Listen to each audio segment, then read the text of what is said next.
السلام علیکم ورحمۃ اللہ وبرکاتہ۔ اعوذ باللہ من الشیطان الرجیم، بسم اللہ الرحمن الرحیم، رب زدنی علما۔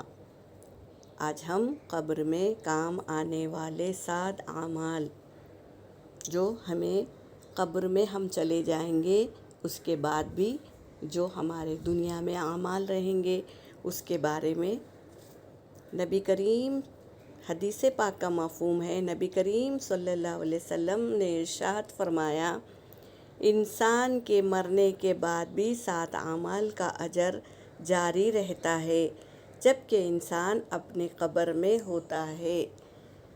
تو ہم ایسے اعمال کو جانیں گے اور اس کو کریں گے تاکہ ہمیں مرنے کے بعد بھی ثواب جاریہ بن جائے ہمارے لیے۔ وہ کیا اعمال ہے اس کو ہم پڑھیں گے۔ نمبر 1، کسی کو علم سکھایا ہو تو ہمیں ہمیشہ سکھاتے رہنا ہے۔ جو ہم سیکھ گئے دوسروں کو سکھاتے رہنا ہے۔ تو نمبر 1، کسی کو علم سکھایا ہو تو وہ باقی رہے گا ثواب جاریہ بن کر۔ نمبر 2، نہر کھود کر پانی جاری کروایا ہو، یعنی بولی کھودی ہو یا تو بورویل کھودتے ہیں نا، وہ بورنگ بنا دیا ہو تو یہ بھی ثواب جاریہ ہے۔ نمبر 3، پانی کا کنواں بنایا ہو، یہ نہر ہے، نہر کھود کے پانی جاری کر دینا، اور یہ پانی کا کنواں بنوایا ہو یعنی بولی۔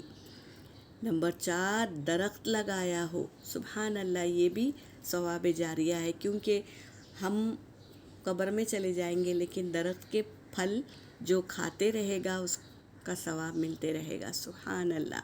نمبر 5، مسجد بنوائی ہو، سبحان اللہ، مسجد بنوانا بھی ثواب جاریہ ہے۔ نمبر 6، قرآن مجید کو اپنے پیچھے چھوڑ گیا ہو، یعنی